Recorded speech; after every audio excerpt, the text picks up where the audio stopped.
Hello everyone, welcome class 11th on the same platform of the Life Physics VK channel. Hope you all are being fine there. As you all know that we have started our next chapter named as the work, energy and power. And in the previous lecture means in the first lecture itself और वो lecture इतना long भी नहीं था, we have completed our first topic named as the work. तो हम लोगों ने अपने फर्स्ट टॉपिक और फर्स्ट कॉन्सेप्ट को फिनिश कर दिया है means we have discussed the work done. Now it's time to continue on the next topic, and the next topic that we have to study or that we have to deal is the energy. तो आज हम लोग energy के बारे में बात करेंगे, उसके कैटेगरीज के बारे में. आई नो वो बाकी आप लोग समझ ही गए होंगे कि हम लोग किन एनर्जीज को बात करेंगे और उनमें से हम लोग one of the most important energy को यहाँ पे डील भी करेंगे. So first of all, let's talk about what is energy. जब भी हम किसी भी एनर्जी के बारे में बात करते हैं तो है क्या energy? So energy, it is simply defined as, you can say, energy is defined as the ability of doing work. तो आप एनर्जी को कैसे डिफाइन करोगे? You will define the energy as the ability of doing work. यानी जो भी आप काम कर रहे हो उसके काम करने की जो एबिलिटी है, जिस तरीके से आप काम कर सकते हो, उसी एबिलिटी को आपकी एनर्जी के इक्विवेलेंट माना जाता है. तो यानी जब भी हम बात करते हैं कि इस बॉडी में कितना एनर्जी है, आपके अंदर कितना एनर्जी है, तो सिंपली हम लोग ये इंडिकेट करने का कोशिश करते हैं कि आप कितना वर्क कर सकते हैं, आप कितना काम कर सकते हैं. If you are able to do 100 joule of work, अगर आप एबल हो, कितना कर रहे हो वो बात अलग है. देखो इन दोनों चीजों में फर्क है. How much work you are doing वो अलग चीज है, बट आप कितना कर सकते हो उसे आपकी एनर्जी स्टोर या आपकी एनर्जी के इक्विवेलेंट माना जाता है. तो आप मैक्सिमम कितना कर सकते हो वही आपकी मैक्सिमम एनर्जी स्टोर या मैक्सिमम एनर्जी होने की कैपेसिटी या फिर उसकी लिमिट को दिखाता है. तो अगर हमारा एनर्जी वर्क डन की एबिलिटी है, मतलब वर्क डन जितना कर सकते हैं वही हमारा एनर्जी है, तो definitely it's SI unit would be equivalent to work done, जो कि क्या है? Joule. Its nature would be also equivalent to work done, which is what? Scalar. And lastly, its what? Dimension formula. It is also being equivalent to the work done dimension formula, which is mL2T-2. यानी हमारी energy की SI unit, हमारी energy का nature और हमारी energy का क्या? हमारी एनर्जी का डायमेंशन फॉर्मूला भी सेम ही होगा जो वर्क डन का. अब बात करते हैं एनर्जी की. एक इंपॉर्टेंटली, वैसे तो आप जूल जानते हैं, but apart from the joule energy की कुछ और यूनिट्स हैं जो हम लोग यूज करते हैं. तो चलिए एक बार उनके बारे में बता देते हैं. तो फर्स्टली जो हम लोग एनर्जी की एक इंपॉर्टेंट यूनिट यूज करते हैं वो आप जानते ही हो, अर्ग. तो इसके बारे में सब फैमिलियर है. 1 erg is equal to 10 power -7 joule. तो इससे तो आई थिंक आप फैमिलियर हो. इसके अलावा जो कुछ और यूनिट्स हैं वो मैं आपके साथ बात कर लेता हूं, like your calorie. So calorie भी एक और यूनिट है जो हम एनर्जी को रिप्रेजेंट करने के लिए यूज करते हैं. And 1 calorie is always equal to 4.186 joule.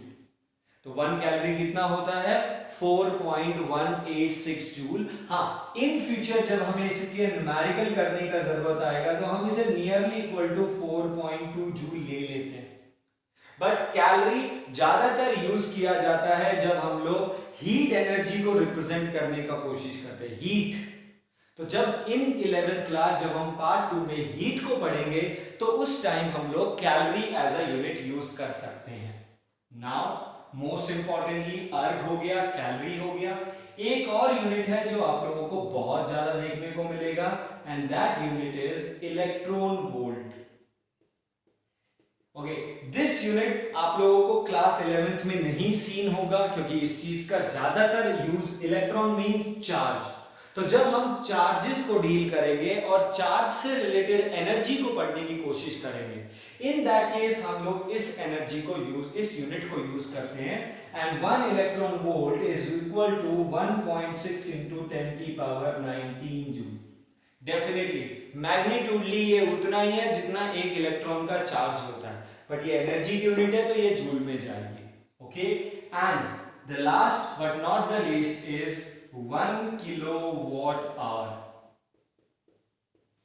1 kWh हमारी 1 किलोवाट आवर। इसे हम लोग इसी चैप्टर में जरूर देखेंगे जब हम लोग आगे जाके वॉट यानी पावर की यूनिट को देखेंगे। And 1 kilowatt hour is equal to 36 into 10 की पावर 5 जूल। सो ये और यूनिट्स हैं जो हमें वर्क डन यानी एनर्जी की यूनिट हमें देखने को मिलेगी इन फ्यूचर, और आपको इनमें से कोई भी मिल सकता है, तो be ready for that, be ready for. Okay, कुछ यूनिट्स हैं जो स्पेसिफिकली किसी जगह पे आती हैं, जैसे कैलोरी को ज्यादातर हीट के साथ यूज किया जाता है, इलेक्ट्रॉन वोल्ट को चार्ज के साथ रिप्रेजेंट किया जाता है, और किलोवाट आवर ये यूनिट यूज की जाती है जब आप किसी मशीन को देख रहे हो, एक ऐसी पावरफुल मशीन जो पावर जनरेट करती है, तो पावरफुल मशीन की एनर्जी को रिप्रेजेंट करने के लिए किलोवाट आवर भी यूज करते हैं। Okay, so these are the some extra units for the energy जो हमें डील करनी है, जिसको हम लोग पढ़ेंगे आगे। ओके, तो रिक्वायरमेंट के हिसाब से जहां पे आपको जिसका नीड हो आप लोग यूज कर सकते हैं। तो I have given you the all the values so that we can be feasible with that. Now basically energies के बारे में अगर मैं आपसे बताऊं, क्लासिफिकेशन की ऑफ एनर्जीज के बारे में, तो आप लोग ही मुझे बहुत सारी एनर्जीज के क्लासिफिकेशन यानी टाइप्स बता सकते हो। Like sir, light energy, heat energy, okay, thermal energy यानी हीट एनर्जी को थर्मल एनर्जी का भी नाम देते हैं, nuclear energy, okay, mechanical energy, solar energy, wind energy, मतलब एनर्जी के बहुत सारे फॉर्म हैं जो हमारे सराउंडिंग में, ये आप लोगों ने remember 10th class sources of energy में देखा होगा। बट अब हम यहाँ पे कौन सी एनर्जी की बात करने वाले हैं वो मैं आपको पहले स्पेसिफाई कर देता हूं। सो हम पढ़ क्या रहे हैं, मतलब बेसिकली फिजिक्स तो देख रहे हैं, बट इन फिजिक्स हम लोग कहां पे हैं? We are in the mechanical branch of the physics, mechanics. Starting से मैंने इस चीज को बोलना शुरू किया है कि हम लोग फिजिक्स की उस एक wider, lengthier and the most important branch को डील कर रहे हैं जो सबसे लेंथी भी और सबसे इंपॉर्टेंट भी, मैकेनिक्स। जब से हमने मोशन शुरू किया है, 1D, vector, laws of motion, नाभिक वर्क, एनर्जी, पावर, तो जब से हमने मोशन को स्टार्ट किया, यानी जब से हम बॉडी की स्टेट को पढ़ना शुरू कर रहे हैं, तब से हम लोग मैकेनिक्स के अंदर हैं। तो डेफिनेटली हम लोग यहाँ पे अगर बॉडी की स्टेट, बॉडी की पोजीशन, बॉडी का मोशन, रेस्ट स्टेट हो गई मतलब रेस्ट या मोशन, या फिर बॉडी की पोजीशन को अगर देख रहे हैं, तो हम लोग यहाँ पे एक टाइप ऑफ एनर्जी के लिए ज्यादा फेमिलियर हैं, and that energy is mechanical energy.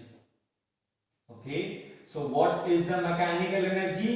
That the energy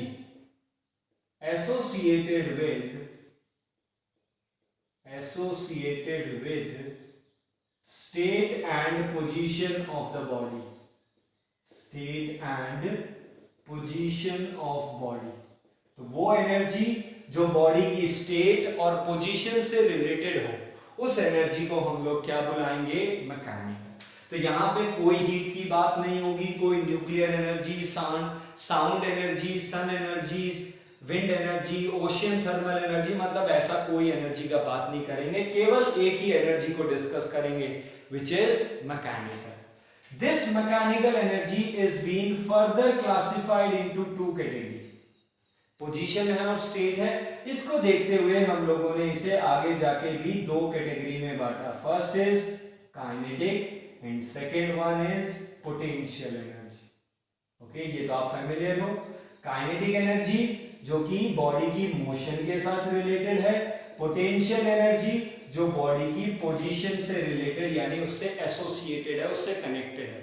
तो अगर बॉडी मोशन में है और हम उसकी एबिलिटी ऑफ डूइंग वर्क यानी उसकी एनर्जी को देख रहे हैं, then we will classified into kinetic. और अगर पोजीशन की वजह से एनर्जी में कोई चेंज या एनर्जी स्टोर होती है, then we will classify as a mechanic. I hope energy का बेसिक इंट्रोडक्शन आप लोगों को क्लियर है. So we will discuss about the first form of the energy के बारे में अभी के लिए स्टार्ट करते हैं. So means which is the first form? The first form is kinetic energy. तो चलिए काइनेटिक एनर्जी को डील और उसे पढ़ना शुरू कर देते हैं. तो हमारी first form of energy is kinetic energy. Okay, generally वैसे इसका सिंबल ई सफिक्स में के लिखा जाता है. ओके, तो what is the kinetic energy? वैसे मैंने बोल दिया था बट फिर भी लिख लेते हैं. The form of energy, the form of energy stored in body due to its motion state. कौन सी स्टेट की वजह से? उसके मोशन स्टेट की वजह से जो एनर्जी स्टोर होगा, वी विल कॉल और we will classify that energy as a kinetic energy. तो उस एनर्जी को आप लोग क्या क्लासिफाई करोगे? You will classify that energy as a kinetic energy. तो डेफिनेटली काइनेटिक एनर्जी के एक्सप्रेशन पे आते हैं जैसे हम लोग करते हैं. तो चलिए इसका फॉर्मूला बनाते हैं. बट आई नो सबको फॉर्मूला याद है, हाफ mv². बट आज मैं आपके साथ ऑब्वियस सी बात एक अलग तरीके से फॉर्मूले को डिराइव करने के बारे में डिस्कस करूंगा. उसे अलग तरीके से सीखेंगे और फॉर्मूले में कुछ ट्विस्टेड पार्ट और हैं जो 11th क्लास के ऐड होंगे, वो भी ऐड करते हैं. तो सबसे पहले तो सीधी सी बात ये है, ये एनर्जी बॉडी के साथ तब एसोसिएटेड है जब बॉडी मोशन में है. तो चलिए, we have a surface and over that surface we have a body of mass m. So what we have? Let us consider a body of mass m. क्या कंसीडर करें? एक body को consider करते हैं जिसका मास कितना है? m. Moving over a surface with initial velocity u. तो आपकी बॉडी का इनिशियल वेलोसिटी क्या है? u. And due to force on the body, body पे आपने क्या लगाया? फोर्स लगाया. And due to that force जो आप लोगों ने बॉडी पे अप्लाई किया, due to that force your body get change its position and its velocity is been also changes. तो आपकी बॉडी की इनिशियल वेलोसिटी क्या थी? u. और फोर्स अप्लाई करने से the final velocity is small v. Okay, तो बॉडी ने अपने आप को पोजीशन भी चेंज की यहां से यहां, और बॉडी ने क्या कर लिया? बॉडी ने अपना वेलोसिटी में चेंज आया, मोशन में चेंज आया. Okay, now let for small displacement ds. तो पहले एक स्मॉल डिस्प्लेसमेंट के लिए बात करते हैं. So let for small displacement ds. आप लोगों ने एक स्मॉल डिस्प्लेसमेंट किया ds. What is your small amount of work done? Small amount of work done. तो work done का फॉर्मूला बताएंगे. It is F vector dot ds vector. Clear है ये वाली बात? स्मॉल वर्क डन था क्योंकि हमने छोटे से डिस्प्लेसमेंट का वर्क डन निकालते हैं. ये पता लगाते हैं कि पहले स्मॉल डिस्प्लेसमेंट के लिए कितना वर्क डन किया, फिर टोटल देख लेंगे यहां से लेके यहां तक. तो वर्क डन है. बट हम लोगों ने लास्ट लेक्चर में सीखा था वर्क डन का formula is the dot product of f dot ds. Dot हटता है तो क्या आता है? cos. So it is f ds cos theta. Okay, force कहां लगा रहे हैं आप लोग? Towards the right side. Body की पोजीशन यानी बॉडी का डिस्प्लेसमेंट भी कहां हो रहा है? Towards the right side. तो इसका मतलब फोर्स और डिस्प्लेसमेंट की डायरेक्शन सेम है. तो इसका मतलब थीटा कितना डिग्री? 0 डिग्री. तो स्मॉल वर्क डन कितना हुआ? f ds. Clear? Now, since according to Newton's second law of motion. So what is the statement of Newton's second law? That force is always equal to rate of change of momentum. और वही rate of change of momentum को जब आगे पढ़ते हैं तो वो acceleration आता है. और since we all know that acceleration can be written as dv by dt, लिख सकते हो this is your equation 1 and acceleration को क्या लिख सकते हैं, rate of change of velocity, so by 1 and 2, तो स्मॉल वर्क डन क्या होगा, फोर्स की वैल्यू क्या लिख सकते हैं, m dv by dt into ds for small displacement. Now everyone check this out. ds divided by dt, वो जो dt था वो तो dv को डिवाइड कर रहा था, बट डिवाइड तो दोनों ही कर रहा है, तो अगर हम इस ds by dt को देखें तो what is ds by dt, small change in displacement with respect to time, इसे ही क्या बुलाएंगे, वेलोसिटी, तो इसका मतलब small work done is equal to m ds by dt को क्या लिख सकते हो, v, और ये dv as it is, clear. तो हमारे पास स्मॉल वर्क डन का एक नया एक्सप्रेशन आ गया in terms of mass and velocity, क्या आया, mv dv। तो चलिए टोटल वर्क डन निकालते हैं, यानी नेट वर्क डन। तो ये तो आप जानते हैं कि टोटल निकालने के लिए हमेशा स्मॉल का क्या करेंगे, इंटीग्रेशन, टोटल पढ़ना, बट हमें बॉडी को कहां से कहां तक ले गए हैं, हम बॉडी को इस पोजीशन से इस पोजीशन तक।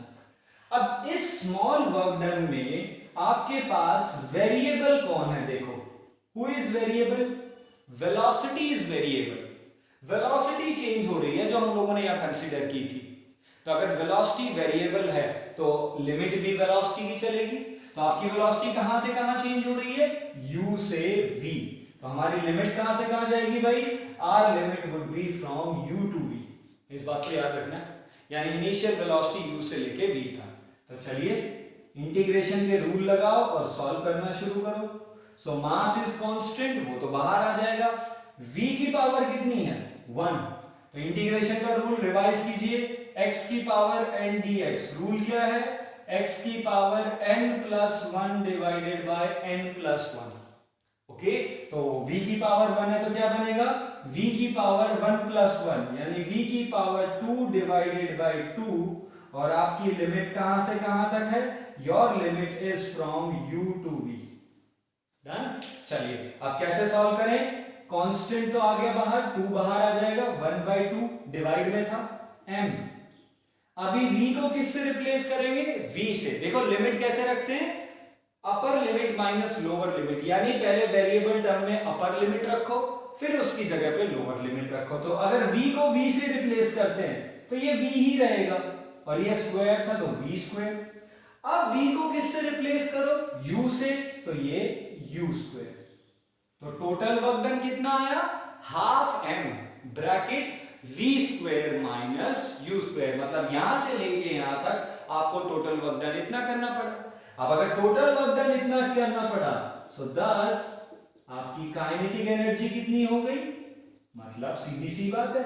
देखो एनर्जी की डेफिनेशन क्या है, एनर्जी की डेफिनेशन है कि आप कितना काम कर सकते हो, वही आपकी एबिलिटी है, वही आपकी एबिलिटी ऑफ वर्क को ही एनर्जी बुलाते हैं। और यहाँ पे जो हमने काम किया है, यहां से लेके फर्स्ट पोजीशन से लेके सेकंड पोजीशन पे जो हमने टोटल काम किया है, ये काम जो हमने किया वो बिकॉज ऑफ मोशन, यानी इसमें बॉडी की मोशन स्टेट आ रही है। तो ये जो भी वर्क डन किया वो काइनेटिक एनर्जी की फॉर्म में होगा, सॉरी किसकी फॉर्म में होगा, काइनेटिक एनर्जी, यानी work done should be equal to kinetic energy. तो काइनेटिक एनर्जी का फॉर्मूला क्या बना, half m bracket v square minus u square, clear. This is the real and the final formula for the kinetic energy stored in the body. तो body के अंदर kinetic energy stored का expression क्या है, half m v square minus u square. We derived this formula by using the integration concept, यानी by using the calculus concept। जैसे आप लोगों ने फर्स्ट जहां पे हमने मोशन इन 1D पढ़ा था, जहां पे आपने इक्वेशंस ऑफ मोशंस डिराइव किए थे। So in the equations of motions हम लोगों ने कैलकुलस यानी इंटीग्रेशन और डिफरेंशिएशन के कॉन्सेप्ट्स को यूज किया था, यहां पे भी वैसे ही। So please derivation of kinetic energy by using the calculus method, clear है, ओके। नाउ अब अगर हमारे पास ये टर्म आ चुकी है तो यहां से एक इंपॉर्टेंट चीज और एक इंपॉर्टेंट बात निकल के आती है जिसे हम लोग बुलाते हैं वर्क एनर्जी थ्योरम। हम लोग इसे क्या बुलाएंगे? Work energy theorem. So what is the work energy theorem? इसका मतलब क्या है? तो अभी अभी हम लोगों ने यहां से पता लगाया कि जो हमारी काइनेटिक एनर्जी है वो न्यूमेरिकली उतना ही होगा जितना हम लोगों ने वर्क डन किया 1 से 2। तो सीधी सी बात है, हमारा वर्क डन जो है वो काइनेटिक एनर्जी के बराबर है। डन है? और अभी अभी हमारी काइनेटिक एनर्जी कितना आया है? It has been half mv² minus u²। Will you just please open the bracket for a moment? आप अब ब्रैकेट को ओपन करेंगे, so it would be half mv² minus half mu²। Okay, तो ये क्या है आपकी half mv², kinetic energy, but कौन सी स्टेट में होगी? सेकेंड, क्योंकि वेलोसिटी सेकेंड की है, तो आप इसे बुलाएंगे फाइनल काइनेटिक एनर्जी।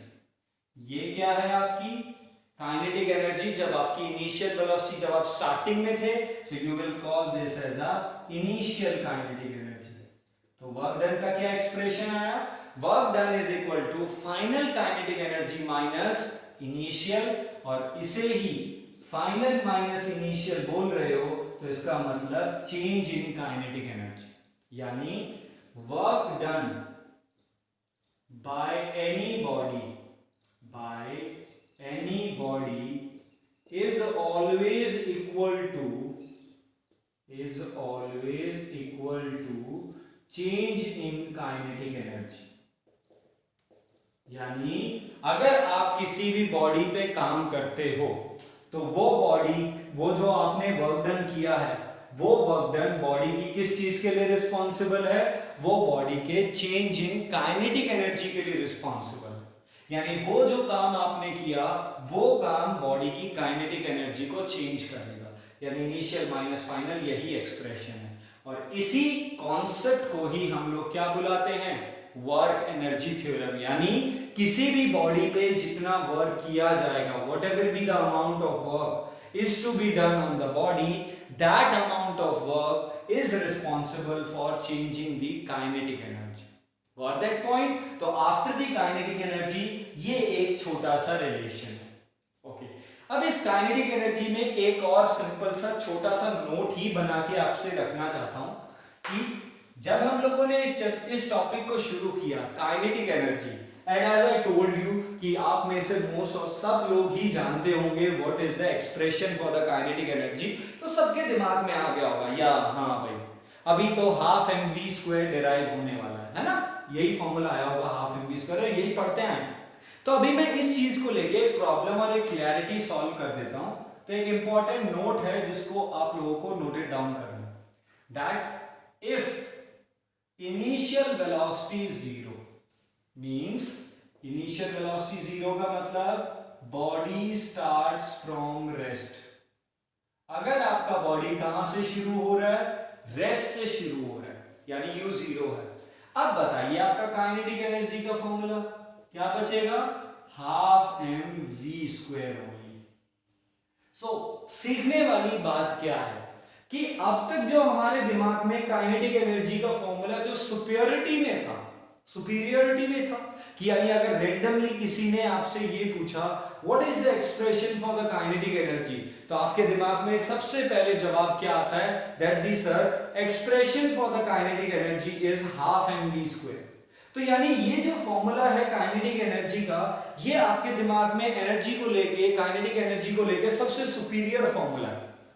बट आज जो मैं आपकी चीज को क्लियर करना चाहता हूं वो ये कि जिस चीज को हम लोग सबसे सुपीरियर मान के चल रहे हैं वो एक सुपीरियर नहीं है, वो तो एक पर्टिकुलर केस है मेन फॉर्मूले का। मेन फॉर्मूला तो आपका ये है half mv² minus u²। Main formula तो ये है। हाँ, इसमें अगर एक स्पेशल कंडीशन आ जाती है, एक स्पेशल केस आ जाता है, वो स्पेशल केस क्या है? If the body starts from rest.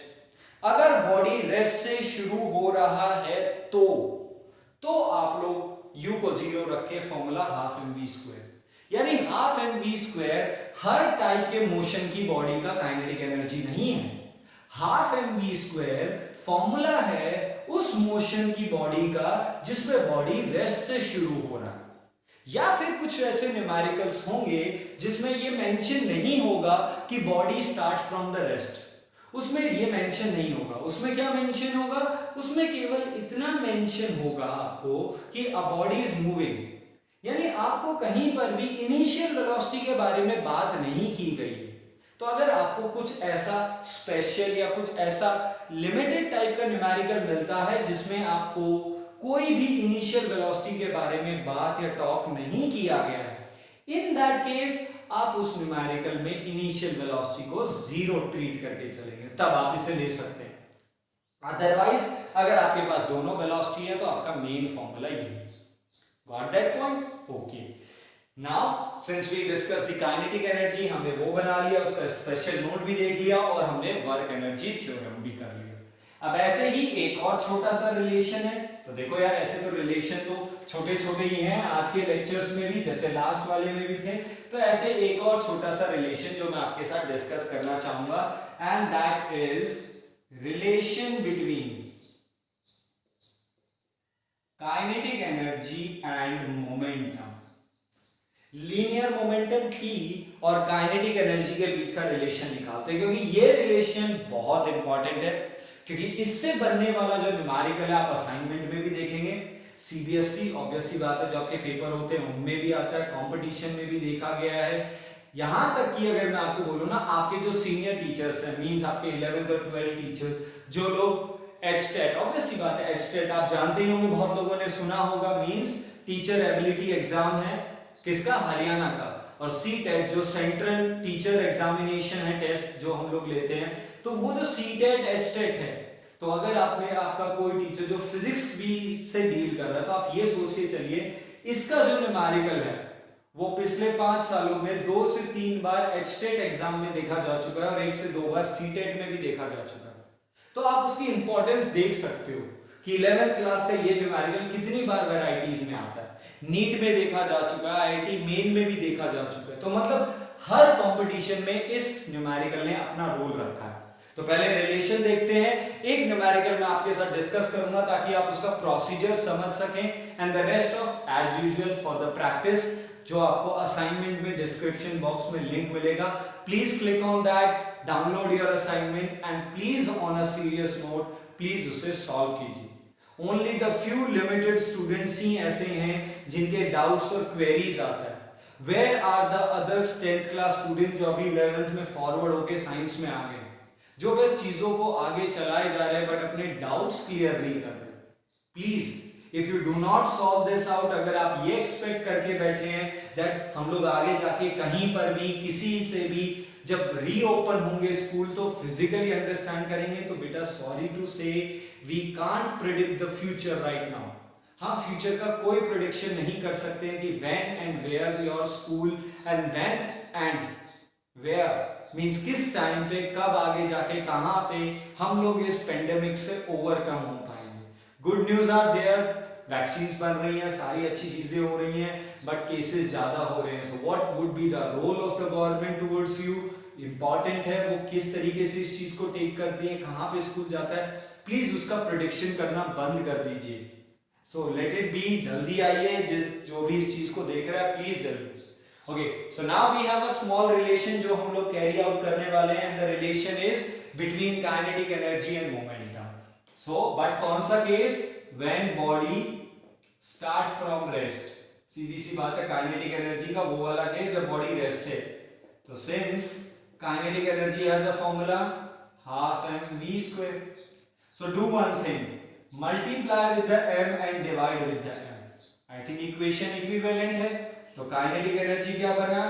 1/2m, m into M, m square v square, और m स्क्वायर v स्क्वायर को आप लोग क्या लिख सकते हो? m into v whole square. Now we all know that what is m into v? It has been the momentum. तो हमारे पास काइनेटिक एनर्जी का फॉर्मूला क्या है? mv means p, but square है तो p square by 2m। This is the relation, simple है, बहुत छोटा सा है। So kinetic energy relation p square by 2m और अगर आप मोमेंटम के लिए बनाना चाहते हो तो इट वुड बी 2me के, it would be multiply here और the linear momentum would be 2me के whole root over. Clear with that? So we have formula both, हमारे पास काइनेटिक एनर्जी का मोमेंटम की टर्म में है या फिर आप बोलो मोमेंटम का काइनेटिक एनर्जी की टर्म में। क्लियर है? Simple. So please note it down and we will practice one numerical. Obvious सी बात है न्यूमेरिकल्स आपको कुछ और मिलेंगे जिसमें kinetic energy, but I am very Fortune and very confident that कि अगर आपने पुराने लेक्चर्स और इस लेक्चर्स को आपने ध्यान से पढ़ा है, आप अच्छे से पढ़ते आए हैं, अपने डाउट्स अगर क्लियर आ रहे हैं तो आप उन टाइप्स के न्यूमेरिकल को इजीली हैंडल कर लेंगे।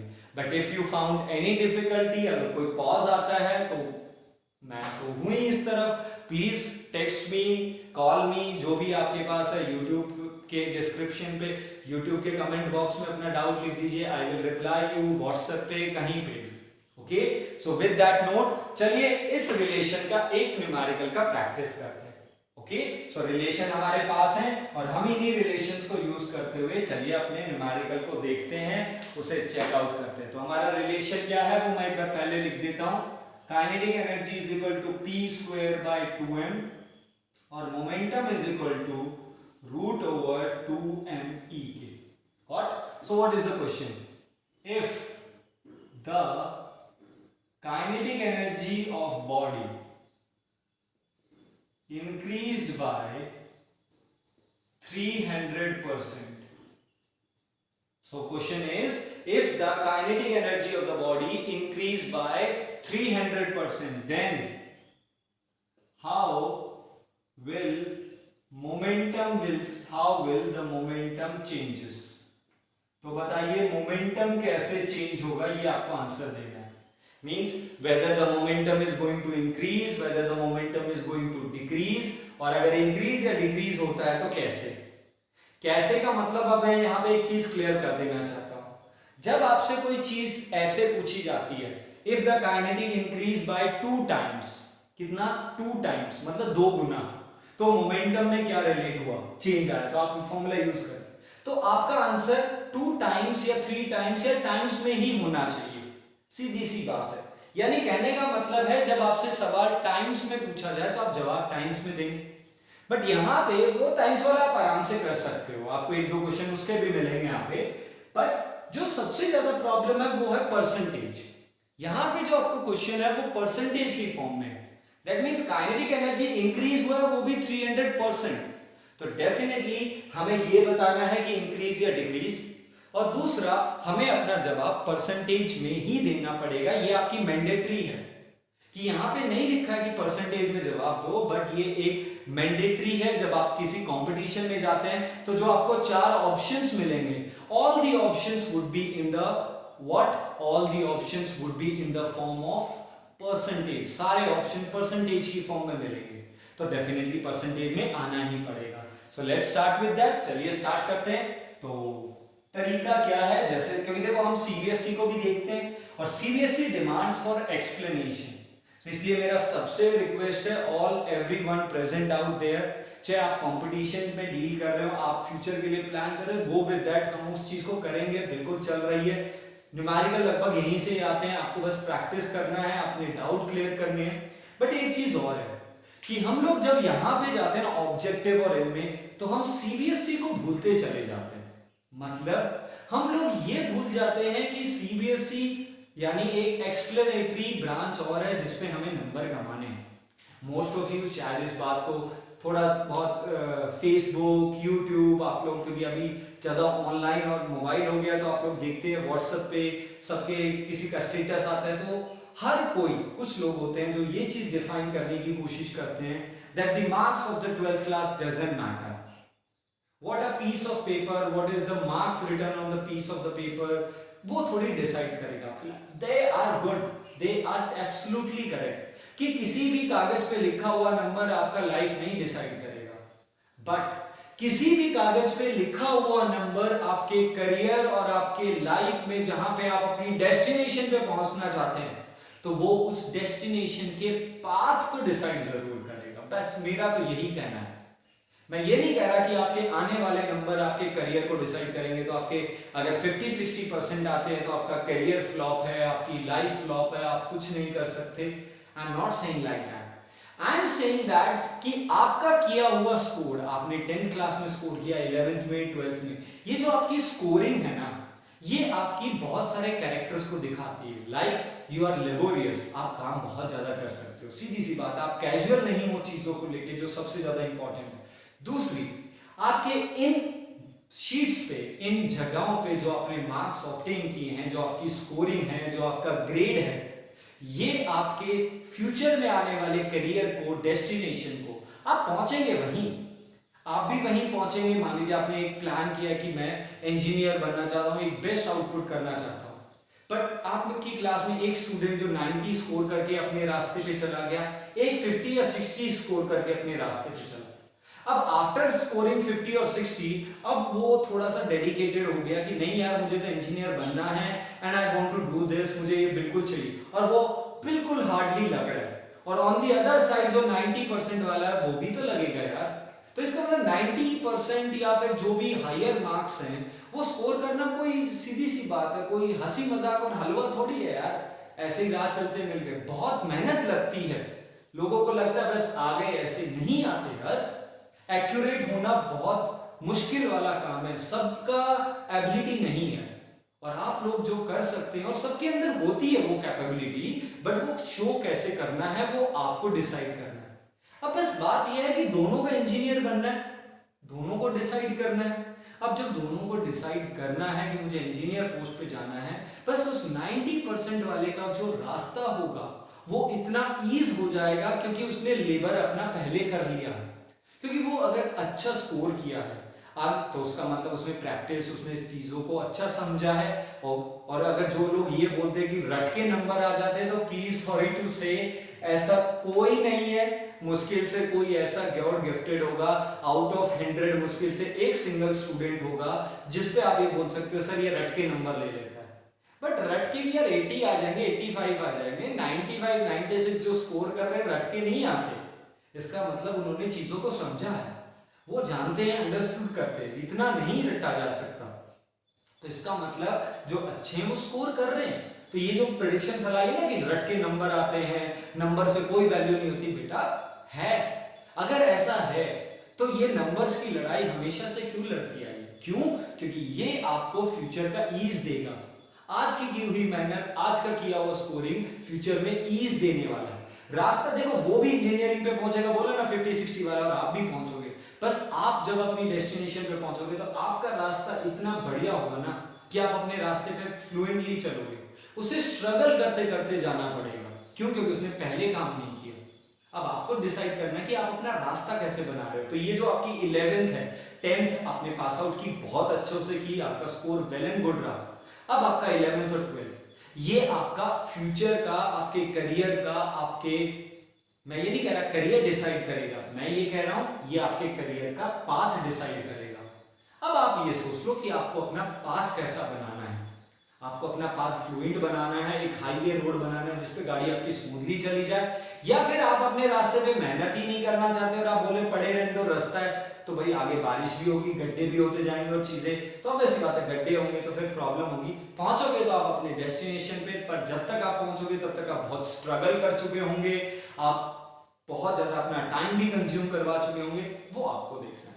ठीक है, तो इस बात को ध्यान में रखना कि ये नंबर या फिर ये जो बोर्ड का है ये आपका पाथ डिसाइड करेगा, तो अपने पाथ को अच्छा सा रखना है। So now if the kinetic energy, और अगर सीबीएसई में स्कोर लेना है तो बात यहां से उठ रही थी कि एक्सप्लेनेशन बहुत अच्छा आना चाहिए। तो आप इस तरीके से लिखिए पेपर में, ताकि सामने वाला बिना बोले आप सामने वाले को समझा सके कि we are writing that much, हम ये समझाने की कोशिश कर रहे हैं। तो let we are assuming, let initial kinetic energy is E K and initial momentum क्या मान लें? P। ओके, तो 10 हमारा P कितना है? √2mE के। Clear? Now what happens? Kinetic energy, since kinetic energy increased by how much? 300%। So delta E के मतलब कितना चेंज हुआ, कितना इंक्रीज हुआ। तो पहले ये पता लगा लेते चेंज कितना हुआ, कितना हुआ 300% ऑफ ओरिजिनल। ये तो आप जानते हैं ना, जब भी हम कहते हैं कि इतना परसेंट बढ़ गया तो किसके रिस्पेक्ट में, हमेशा ओरिजिनल के रिस्पेक्ट में। तो बताइए चेंज कितना हुआ, 300 डिवाइडेड बाय 100 ऑफ ई की कितना चेंज कितना हुआ 3 टाइम्स ऑफ ई के, इतना चेंज हुआ। तो बताइए न्यू काइनेटिक एनर्जी कितनी होगी भाई, ई के dash is old kinetic energy plus, why the plus, because it was increased, plus 3 times of E K. So what is your new kinetic energy, 4 times of E K. तो ये जो 300% है ये तो बढ़ा हुआ है, इतना बढ़ गया, तो फाइनल कितना हो गया 4 E K। तो बताइए what is your final momentum, तो बताओ final momentum P dash root over there is no change in the mass, mass में कोई चेंज नहीं हुआ है तो as it is, but kinetic energy new आ गई। कितना आया kinetic energy new 2m 4 time of E के, 4 को स्क्वायर रूट से बाहर निकाल सकते हैं, so it would be 2 root over 2m E K. Now by equation 1, equation 1 को देखो, what is root over 2m E K, it was the original momentum, so it is 2 times of original momentum। so हमारा final momentum कितना आया 2 times of original। But जैसे मैंने आपको starting में कहा था हमें परसेंटेज में है और ये भी बताना है कि इंक्रीज और डिक्रीज, तो हम उसी की टर्म में रखेंगे। तो चलिए पता लगाएं चेंज, और बेसिकली चेंज नहीं इंक्रीज ही हुआ है, सो इंक्रीज इन मोमेंटम। तो इंक्रीज कितना हुआ delta P final minus initial, क्योंकि फाइनल ज्यादा है यानी न्यू वाला ज्यादा है, पुराने वाला कम है, क्योंकि 2 टाइम्स है ना, तो 2p माइनस p, तो इंक्रीज कितना हुआ p। तो बताइए परसेंटेज इंक्रीज कितना हुआ, चेंज यानी increase divided by original into 100, ऐसे ही निकालते हैं परसेंटेज। तो इंक्रीज कितना हुआ p by p into 100 which is equal to 100%। So what is the change in the momentum? हमारे मोमेंटम में चेंज कितना आया जब हमने काइनेटिक एनर्जी को 300 टाइम्स इंक्रीज किया, the momentum is being increase by 100%। Clear? इसी तरीके से मैं मोमेंटम का चेंज देके आपसे काइनेटिक एनर्जी पूछ सकता हूं, वो आप उसके लिए फिर ये ले लोगे, क्योंकि जब काइनेटिक एनर्जी निकालनी है तो ये यूज कीजिए, और मोमेंटम निकालना है तो लोअर वाला फॉर्मूला यूज कीजिए। Got that point? So that's all from today's lecture। आज के लेक्चर में केवल इतना ही। Okay? So we discuss about the energy, फिर हम लोगों ने उसकी यूनिट्स वगैरह के बारे में बात किया, then we talk about the kinetic। तो आज एक ही एनर्जी की है, बट उसे कंप्लीट और अच्छे से कंप्लीट थरली रखना है। So complete the kinetic energy, उसका कैलकुलस से एक्सप्रेशन निकाला, वर्क एनर्जी थ्योरम यानी वर्क डन को काइनेटिक एनर्जी के साथ रिलेट किया, और फिर सबसे इंपॉर्टेंट चीज जो हमने एंड में किया, relation between kinetic energy and momentum, and here is the one single numerical for that। So please do the numerical, please do this, please read it, and in the description box you will have the assignment of the kinetic energy, जिसे आप लोग complete करेंगे और अपने doubts clear करेंगे। Okay, so till then stay safe, stay healthy, we will meet soon everyone।